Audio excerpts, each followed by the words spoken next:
Bonjour peuple de Dieu, c'est le pasteur Jérémia, aussi connu sous le nom de pasteur Loïc. Nous voulons écouter la parole de Dieu pour la semaine, mais avant tout, nous voulons commencer par une parole de prière.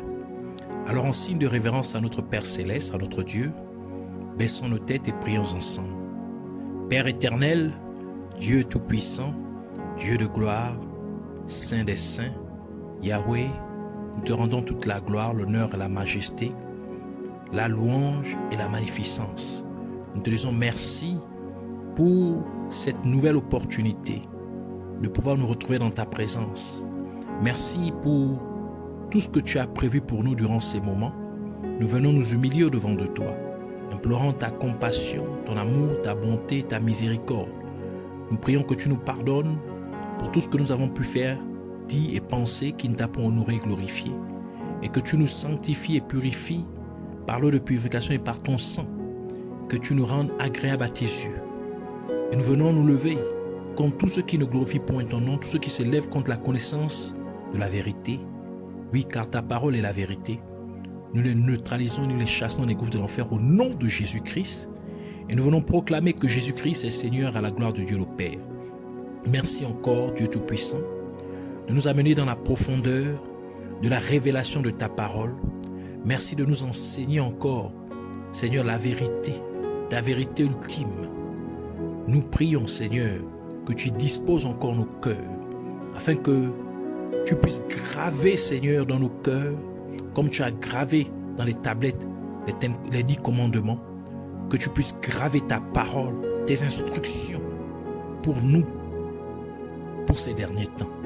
Au nom de Jésus-Christ, sois élevé, magnifié. Au nom de Jésus, nous avons ainsi prié. Amen. Alors, nous voulons prendre notre passage principal des Saintes Écritures dans le livre d'Ésaïe, chapitre 38, versets 1 à 8. Nous lisons la parole de Dieu dans le livre d'Ésaïe, chapitre 38, versets 1 à 8, au nom de Jésus-Christ. En ces jours-là, Ézéchias fut malade à la mort. Et Ésaïe le prophète, fils d'Amoz, vint vers lui et lui dit: Ainsi a dit l'Éternel, dispose de ta maison, car tu t'en vas mourir, et tu ne vivras plus.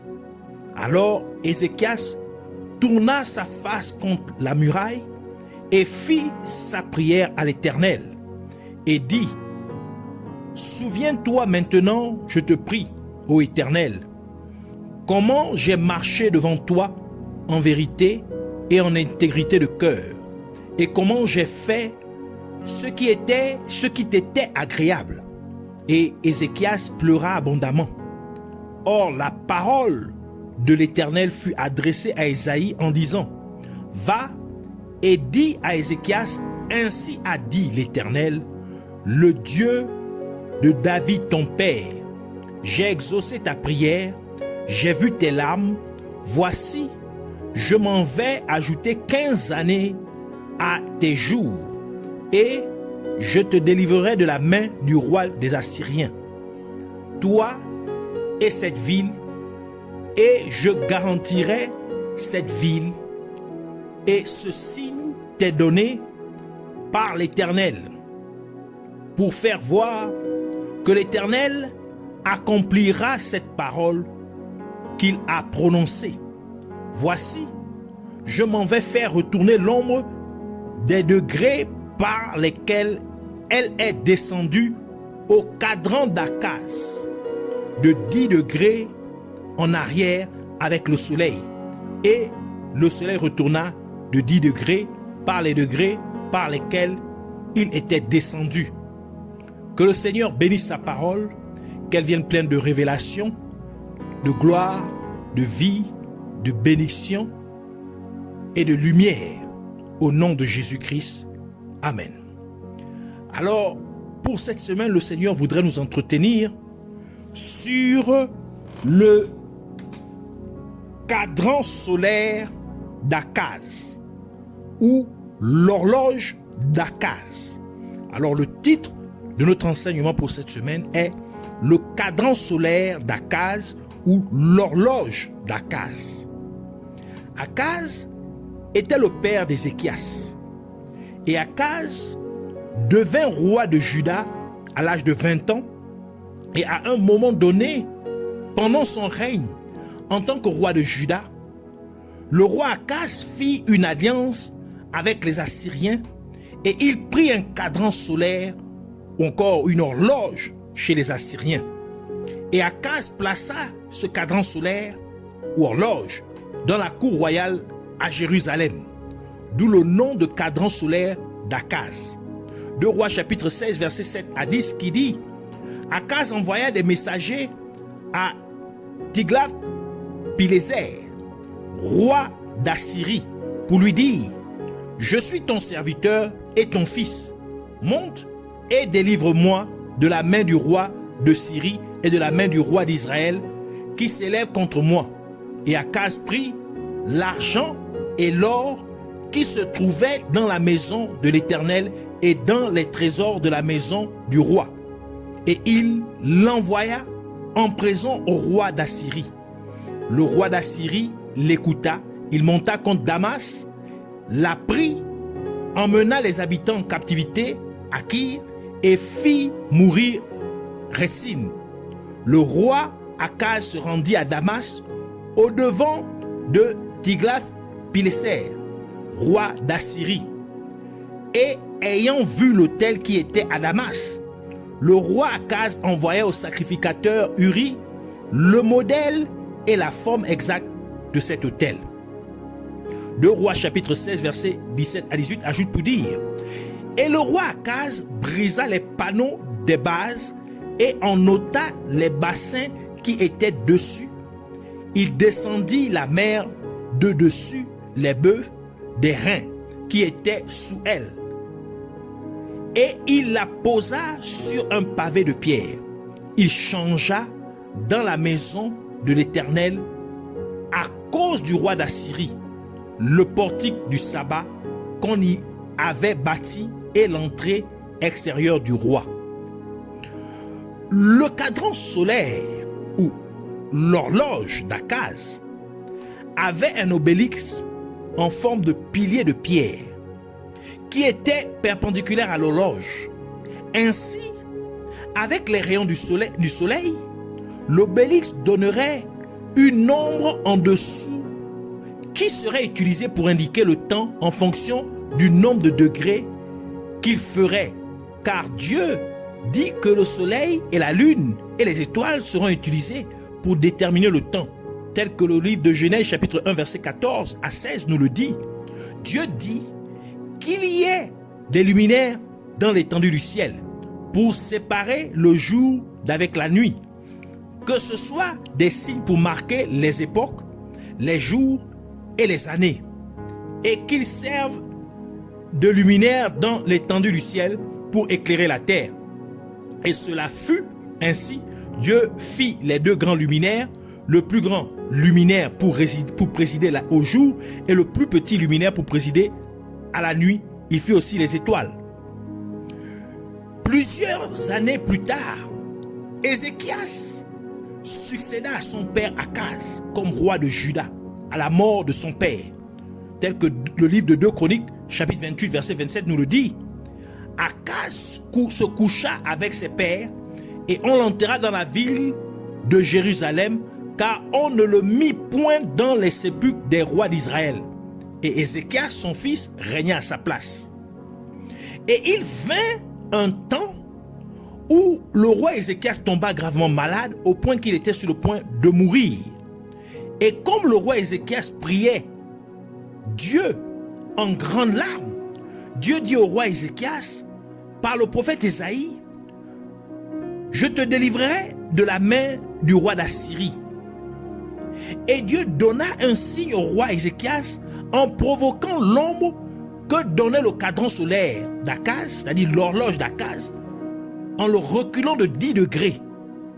Mais la question que nous devons nous poser, c'est pourquoi Dieu a dit au roi d'Ézéchias: je te délivrerai de la main du roi d'Assyrie. Et pourquoi Dieu donna un signe au roi Ézéchias en faisant reculer de 10 degrés l'ombre du cadran solaire d'Akaz, c'est-à-dire l'horloge d'Akaz. Cela nous donne donc une indication que la maladie du roi Ézéchias était liée aux Assyriens. Or, celui qui avait une relation avec les Assyriens, celui qui avait une alliance avec les Assyriens, c'était le père du roi Ézéchias quand il était encore vivant. Donc cela nous veut nous faire savoir que il y a des choses que nous pouvons endurer dans nos vies qui ne sont pas nécessairement directement liées à ce que nous avons, aux actes que nous avons pu poser, mais qui sont le résultat des méfaits de nos parents, de nos aïeux. Et nous savons que les Assyriens étaient des adorateurs d'idoles, car ils adoraient de faux dieux.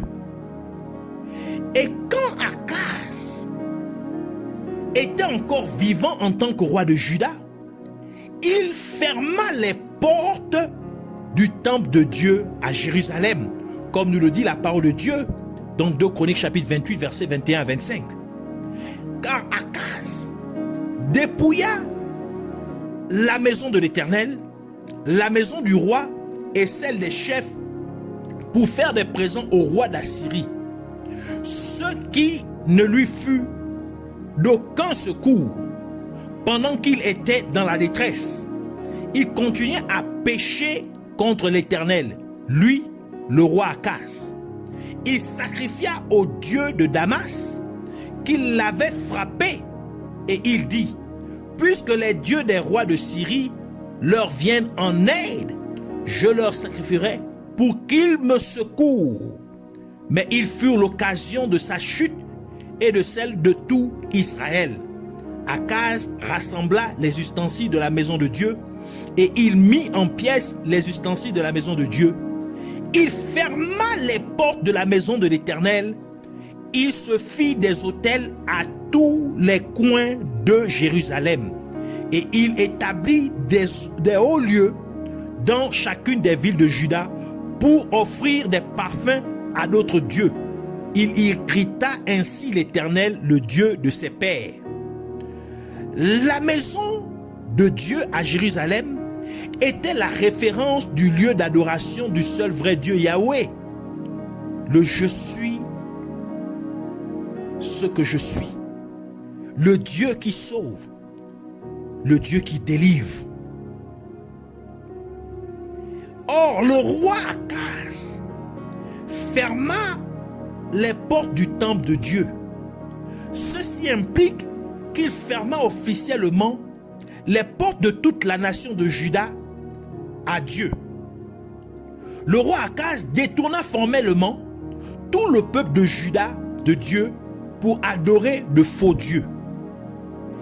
Et cela est bien illustré par le fait qu'il fit des autels dans tous les coins de Jérusalem et qu'il fit des hauts lieux dans chaque ville de Juda pour brûler de l'encens à d'autres dieux. Et le roi Akaz copia tous ces mauvais cultes chez les Assyriens. Ainsi, le roi Akaz ferma les portes du temple alors que la parole de Dieu dit que les portes doivent être ouvertes pour que Dieu, le roi de gloire, puisse faire son entrée. Psaume 24 verset 9 qui dit: portes, élevez vos linteaux, élevez-les, portes éternelles, que le roi de gloire fasse son entrée.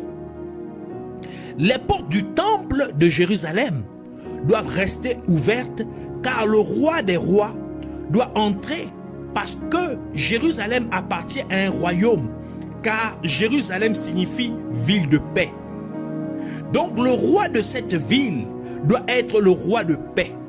Et Jésus-Christ est appelé le roi de Salem, ce qui signifie roi de paix, comme nous le dit le livre d'Hébreux, Hébreux chapitre 7 verset 1 à 3 qui dit: En effet, ce Melchisédek, roi de Salem, sacrificateur du Dieu très haut, qui alla au-devant d'Abraham lorsqu'il revenait de la défaite des rois, qui le bénit, et à qui Abraham donna la dîme de tout, qui est d'abord roi de justice, d'après la signification de son nom, ensuite roi de Salem, c'est-à-dire roi de paix, qui est sans père, sans mère, sans généalogie, qui n'a ni commencement de jour, ni fin de vie, mais qui est rendu semblable au Fils de Dieu, donc faisant référence ici à Jésus-Christ.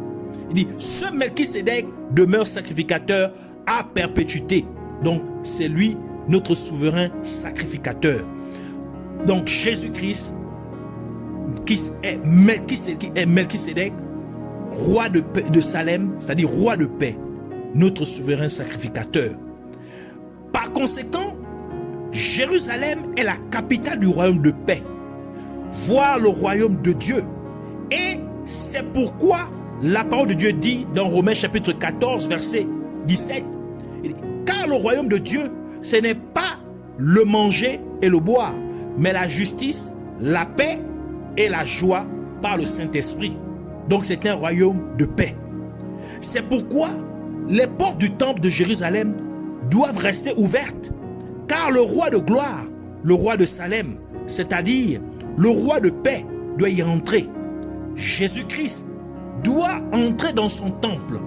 Et c'est pour cette raison que Dieu avait prophétisé par le prophète Zacharie pour dire ce qui suit dans Zacharie chapitre 9, verset 9. Il dit, sois transporté d'allégresse, fille de Sion, pousse des cris de joie, fille de Jérusalem. Voici ton roi vient à toi, il est juste et victorieux. D'autres versions disent, ayant le salut, il est humble et monté sur un âne. Sur un âne, le petit d'une ânesse. Et cette prophétie s'est accomplie physiquement lorsque Jésus-Christ est entré dans la ville de Jérusalem et est allé et il a pénétré dans le temple de Dieu, comme indiqué dans le livre de Matthieu, Matthieu chapitre 21, verset 1 à 14, qui dit, lorsqu'ils s'approchèrent de Jérusalem et qu'ils furent arrivés à Bethphagée, vers la montagne des Oliviers, Jésus envoya 2 disciples et leur disant, allez au village qui est devant vous, vous trouverez aussitôt une ânesse attachée et un ânon avec elle. Détachez-les et amenez-les à moi. Si quelqu'un vous dit quelque chose, vous répondrez, le Seigneur en a besoin, et à l'instant, il les laissera aller. Or, ceci arriva afin que s'accomplisse ce qui avait été annoncé par le prophète. Dites à la fille de Sion, voici ton roi vient à toi, plein de douceur, et monté sur un âne, sur un ânon, le petit d'une ânesse.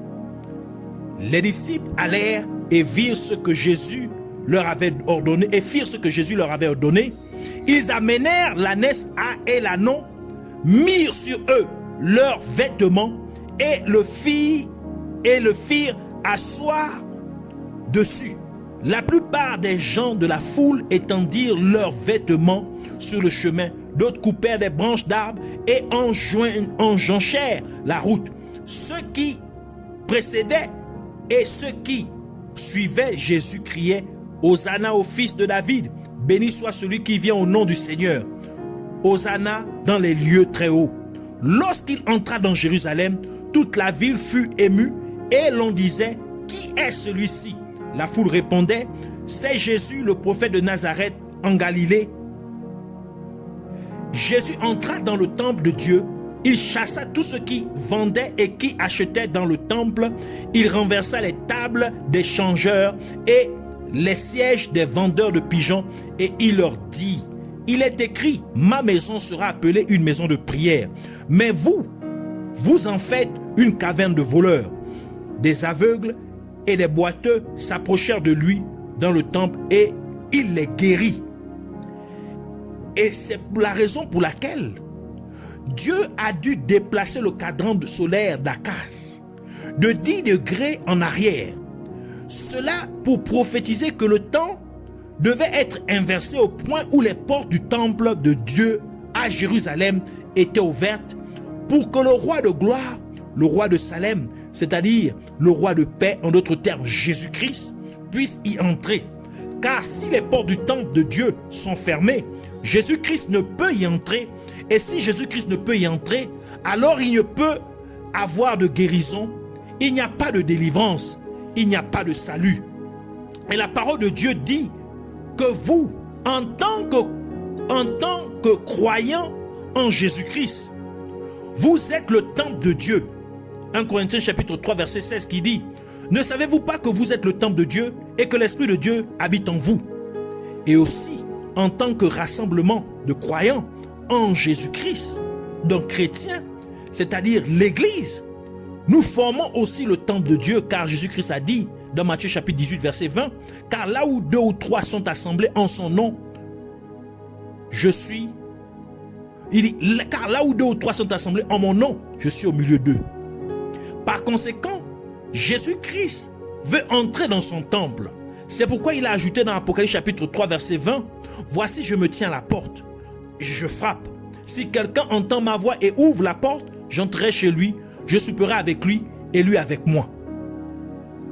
Le cadran solaire d'Akaz ou l'horloge d'Akaz se trouvait dans la cour royale et il était utilisé par le roi de Juda pour déterminer le temps. Mais cette horloge provenait des Assyriens. Cela nous dit donc que le temps dans le royaume de Juda était déterminé par les Assyriens. Les Assyriens contrôlaient le temps des enfants de Dieu, alors que les Assyriens étaient des adorateurs d'idoles. Cela implique donc que des entités démoniaques contrôlaient le temps du peuple de Dieu. Cela signifie donc que le royaume des ténèbres veut que le peuple de Dieu vive sa vie comme il le souhaite, mais quand il s'agit de gérer son temps, cela appartient au royaume des ténèbres, qui est représenté ici par les Assyriens. Par conséquent, vous pouvez monter et descendre, vous pouvez vous marier, vous pouvez voyager, vous pouvez travailler et faire des affaires, mais votre temps est contrôlé et géré par les Assyriens, qui sont ici une représentation du royaume des ténèbres. Et la parole de Dieu dit ce qui suit dans Ecclésiaste chapitre 3 verset 1. Il y a un temps pour tout, un temps pour toutes choses sous les cieux. Par conséquent, vous êtes censé avoir suffisamment de temps pour faire tout ce que vous êtes supposé faire. Mais l'ennemi, représenté par les Assyriens, ne veut pas que vous soyez maître de votre temps. Donc, votre temps est maintenant géré par l'ennemi afin que vous n'ayez plus le temps de servir Dieu. C'est la raison pour laquelle beaucoup de gens trouvent toujours des excuses lorsqu'il s'agit de faire les choses de Dieu. Par exemple, quand c'est l'heure d'aller à l'église, c'est à ce moment que les gens veulent faire leur lessive. Quand c'est le moment de prier, les gens sont trop épuisés au point qu'ils veulent juste prendre une douche et aller se coucher. Mais après avoir regardé leur émission de télévision préférée, quand vient le temps d'évangéliser, c'est à ce moment qu'ils ont des réunions importantes et ainsi de suite. Et c'est exactement la stratégie que Pharaon avait utilisée contre le peuple d'Israël pour essayer de les empêcher d'aller adorer Dieu. Il a augmenté leur labeur. Exode chapitre 5 verset 6 à 9 qui dit: et ce jour même, Pharaon donna cet ordre aux inspecteurs du peuple et aux commissaires: vous ne donnerez plus comme auparavant de la paille au peuple pour faire des briques, qu'ils aillent eux-mêmes se ramasser de la paille. Vous leur imposerez néanmoins la quantité de briques qu'ils faisaient auparavant. Vous n'en retrancherez rien, car ce sont des paresseux. Voilà pourquoi ils crient en disant: allons offrir des sacrifices à notre Dieu. Que l'on charge de travail ces gens qui s'en occupent, et ils ne prendront plus garde à des paroles de mensonge. Donc Pharaon a augmenté la quantité de labeur, d'efforts que le peuple d'Israël devait fournir afin d'essayer de les occuper tellement pour qu'ils ne pensent plus à vouloir aller adorer leur Dieu. Depuis que le peuple d'Israël fut venu dans la terre promise, il n'eut jamais d'horloge. Mais quand Akaz devint roi de Juda, il apporta une horloge qu'il prit chez le peuple assyrien. En d'autres termes, le roi Akaz apporta un nouveau style de vie parmi le peuple de Juda. Il apporta le modernisme à Jérusalem, la modernité. Et cela devait supprimer toutes les lois et le mode de vie